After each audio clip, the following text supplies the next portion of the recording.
പ്രിയ സഹോദരങ്ങളെ, നിങ്ങൾക്കായുള്ള ഇന്നത്തെ തിരുവചനം സദൃശ്യവാക്യങ്ങൾ 29:25 വാക്യം.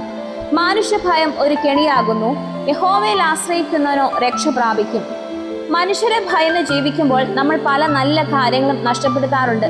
ആൾക്കാർ എന്ത് വിചാരിക്കും, എന്നെ അംഗീകരിക്കുമോ എന്ന ഭയം പലപ്പോഴും നമ്മെ ദൈവത്തിന്റെ വഴിയിൽ നിന്ന് പിന്തിരിപ്പിക്കുന്നു. എന്നാൽ ഈ വചനം നമ്മെ ഓർമ്മിപ്പിക്കുന്നത് മാനുഷ്യഭയം ഒരു കെണിയാണെന്നാണ്.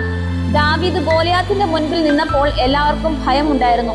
എന്നാൽ ദാവീദ് മനുഷ്യരെ നോക്കിയില്ല, ദൈവത്തിലാണ് ആശ്രയിച്ചത്.